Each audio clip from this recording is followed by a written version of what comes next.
Bonjour à tous et bienvenue sur ma chaîne. Je suis contente de vous retrouver aujourd'hui pour une nouvelle vidéo. Je suis Agnès et je suis sophrologue.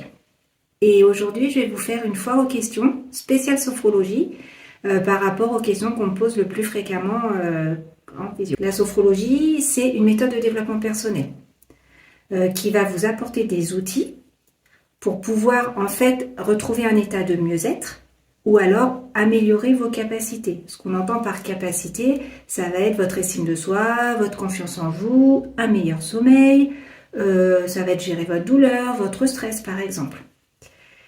Ces outils en fait qu'on va vous apporter, en fait, ça va être basé sur du 100% verbal et non tactile. C'est-à-dire que cette méthode est 100% verbale et non tactile. Et les outils qu'on va vous apporter, ça va être basé sur la respiration contrôlée, la détente musculaire et la visualisation. Et ça va être des séances qui vont alterner entre période d'échange avec le sophrologue et période d'exercice. Et bien en fait, elle s'en inspire. C'est tout simplement que la sophrologie, elle s'inspire entre autres des autres méthodes thérapeutiques comme le yoga, l'hypnose et la méditation. Mais ce qui fait aussi qu'elle est particulière, c'est que dans cette méthode, dans la sophrologie, c'est vous qui êtes acteur de votre propre changement, de votre évolution. C'est vous qui allez, à qui on va donner des outils pour que vous vous appropriez les outils et que vous puissiez être acteur de votre changement. La sophrologie, elle s'adresse à tout le monde, que ce soit les enfants, les adolescents, les adultes, les femmes enceintes ou les seniors. Il n'y a aucune contrainte à la sophrologie. C'est-à-dire qu'en tant que sophrologue, je peux adapter les exercices. Tous les exercices, je peux les adapter en fonction de l'âge de la personne et en fonction de ce qu'on appelle les contraintes. Ce qu'on entend par contrainte, ça va être mobilité réduite, douleur par exemple. Voilà, donc les exercices sont vraiment adaptables en fonction de la personne. Donc tout à fait, la sophrologie est tout à fait adaptée aux enfants à partir de l'âge de 5-6 ans, en général. Et en fait, c'est des séances qui vont là aussi être adaptées, des exercices adaptés à la motricité et à l'imaginaire des enfants. Donc on va utiliser des histoires, des petits contes, des petites choses comme ça, des jeux. C'est sur le côté ludique dont on va se servir en sophrologie pour les enfants. Donc tout d'abord, la sophrologie, ça se substitue en aucun cas à la médecine traditionnelle et au traitement médical. Mais elle peut aider à vous accompagner en cas de traitement, en cas de maladie. Mais c'est un plus. Donc elle peut vous aider déjà à améliorer votre quotidien. Donc c'est tout ce qu'on appelle gérer le stress, l'anxiété, gérer la colère, par exemple des émotions, améliorer votre sommeil, par exemple.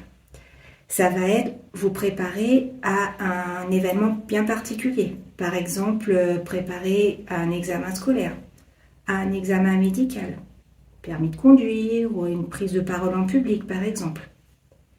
Elle peut aussi, la sophrologie, vous aider si vous avez un traitement médical pour vous aider à supporter ce traitement ou diminuer les douleurs liées à une maladie.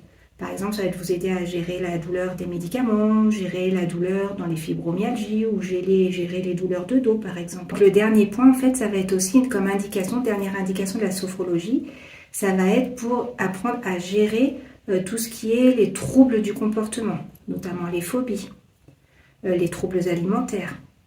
Les troubles, les addictions, tout ce qui est addiction à l'alcool, au tabac, au jeu et d'autres addictions possibles. Ce qu'il faut savoir, c'est que le fait de relâcher volontairement vos muscles, puisque vous allez faire des mouvements de contraction relâchement musculaire, ça va entraîner aussi un relâchement mental.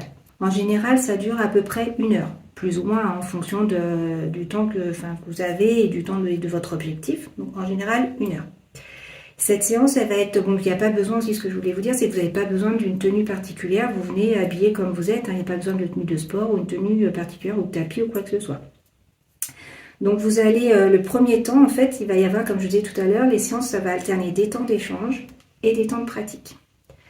Tout d'abord, la séance commence toujours par un premier temps d'échange. Si c'est votre première séance, et bien en fait, je vais vous poser des questions sur vos coordonnées tout d'abord, savoir pourquoi vous venez, savoir est-ce qu'il y a des pathologies, est-ce que vous avez des maladies particulières, est-ce que vous avez des problèmes au niveau alimentaire, comment ça se passe dans votre famille, etc. Tout un tas de petites questions pour mieux vous connaître et bien adapter votre suivi, votre accompagnement. Et lors des séances suivantes, en fait, le premier temps, il sera là pour permettre de voir ce qui s'est passé depuis la semaine d'avant. Est-ce que vous avez pu faire vos exercices, par exemple? Est-ce qu'il y a eu des événements particuliers? Donc ça permet, premier temps d'échange, ça me permet à moi de récolter une partie des informations qui vont me permettre de faire un suivi, un accompagnement vraiment adapté. Le deuxième temps de la séance, en fait, ça va être les exercices, la pratique. En général, il va y avoir 4 exercices qu'on appelle relaxation dynamique, donc des petits mouvements de contraction, décontraction musculaire, et un exercice de visualisation. Et à la suite de ces 5 exercices, vous allez avoir aussi un autre temps d'échange. Là, par contre, moi, je ne parlerai très peu. Ce sera juste vous qui allez pouvoir me verbaliser, en fait, si vous le souhaitez, les ressentis que vous avez eus pendant la séance, pendant les exercices. Le fait que vous puissiez verbaliser, en fait, ces ressentis, ça vous permet de prendre conscience de ce qui s'est passé en vous aussi. L'idéal, c'est de faire, en général, une séance par semaine. Sachant qu'après, on peut adapter en fonction de vos disponibilités horaires et de vos possibilités financières également.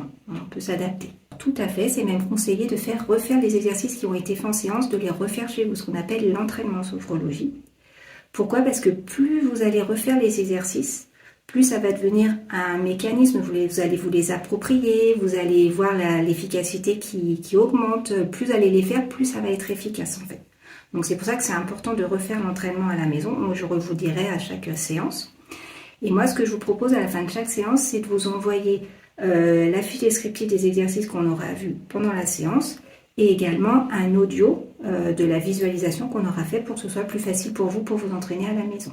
Effectivement, la sophrologie, ça se pratique soit en individuel, si vous avez un objectif particulier, quelque chose de particulier à vous, ou alors ça peut être en groupe. Dans ces cas-là, on s'attelle plus à un thème, un thème qui correspond à toutes les personnes. Tout à fait, puisque en général, les approches, elles sont complémentaires. Donc, il n'y a pas de contre-indication à pratiquer plusieurs thérapies complémentaires entre elles. En général, déjà, ce qu'il faut savoir, c'est que ce temps, il est différent d'une personne à l'autre. Chacun est différent, va avoir des ressentis différents. Pour certains, ça va être plus rapide, d'autres moins rapide. Ça dépend si vous avez déjà pratiqué ou non la sophrologie. Ça dépend comment vous êtes à l'aise avec votre corps, etc. aussi. Donc, ce qu'il faut savoir, c'est qu'en fait, les premiers effets, en général, vous les ressentez dès la fin de la première séance. Dans le sens où vous vous sentez, dès la fin de la première séance, plus détendu, plus relâché. Et en général, vous sentez déjà un début d'effet sur vous, en fait, par rapport à votre objectif. Vous ressentez les premiers effets au bout de 2 à 3 séances en règle générale. Mais je vous dis encore une fois, vraiment, chacun est différent. Alors ça, c'est pareil, ça va être variable d'une personne à une autre. En général, pour un accompagnement de sophrologie, on part sur un accompagnement entre 8 et 12 séances, qui peut être modulable, ça peut être un peu plus, ça peut être un peu moins, fonction de votre objectif, fonction de votre, comment vous êtes réceptif, comment vous vous entraînez, comment vous êtes assidu, si vous avez déjà fait ou non de la sophrologie. Moi, ce que je vous conseille déjà dans un premier temps, c'est de vérifier si votre sophrologue a une formation, il est certifié, que ce soit une certification RNCP, Certi-Sophro. Vous renseignez sur la formation qu'il a suivie. Ça, c'est important. C'est important aussi de vérifier, de regarder si votre sophrologue est affilié à la chambre syndicale de la sophrologie. Ça vous permet peut-être d'être rassuré s'il y a besoin. C'est important, je vous conseille aussi de vérifier auprès du site de Mivilude si votre sophrologue n'est pas à risque de dérive sectaire. Pour avoir des renseignements. Et puis surtout, ce qui est important, c'est le feeling que vous allez avoir avec le sophrologue. Comme dans n'importe quel, dès que vous allez voir quelqu'un, un médecin ou n'importe quoi, ce qui est important, c'est le feeling que vous allez avoir avec la personne, puisque pour la confiance s'installe. Donc ce qui est important, c'est vous qui allez choisir en fonction du feeling de la voix du sophrologue, peut-être en fonction de son écoute, en fonction de sa disponibilité. Donc faites-vous confiance aussi pour regarder tout ça. Donc, ça va être des tarifs qui vont être variables en fonction des sophrologues, en fonction des villes où vous allez être. C'est en général entre 45 et 100 euros. Pour ma part, je fais des séances individuelles d'1 heure pour 60 euros. Savoir que ce n'est pas remboursé par la sécurité sociale, puisque ce n'est pas une médecine conventionnelle, une thérapie conventionnelle. Par contre, savoir effectivement que certaines mutuelles peuvent vous proposer un forfait, ce qu'on appelle forfait médecine douce ou forfait bien-être, et qui permet de vous rembourser certaines séances ou certains pourcentages de vos séances. Donc n'hésitez pas à vous rapprocher de votre mutuelle pour savoir si votre mutuelle rembourse, peut vous faire profiter de ce forfait. Donc là, je vais vous dire encore une fois que ça va dépendre d'une personne à une autre. Effectivement, comme je vous ai dit tout à l'heure, tout le monde n'est pas réceptible de la même façon. Enfin voilà, donc en fonction de l'objectif effectivement, donc chacun a des efficacités différentes, mais ce que je peux vous dire, c'est que la très grosse majorité des gens qui viennent me voir ou qui utilisent la sophrologie ont un retour très positif par rapport à cette pratique.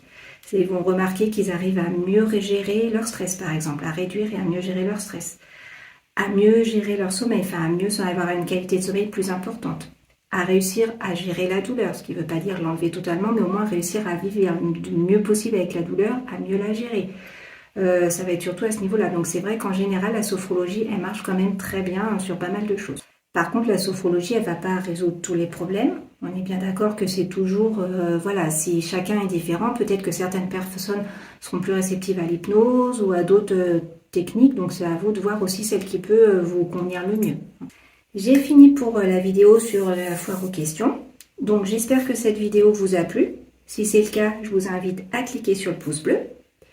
Si vous avez des commentaires par rapport à ce que j'ai dit ou si vous voulez des renseignements supplémentaires, n'hésitez pas à laisser un commentaire justement à la fin de la vidéo ou à vous rendre sur mon site aussi pour me poser des questions.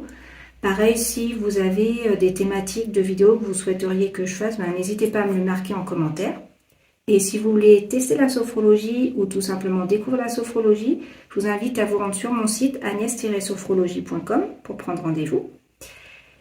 Et je vous souhaite une bonne fin de journée et je vous dis à bientôt. Prenez soin de vous. Au revoir.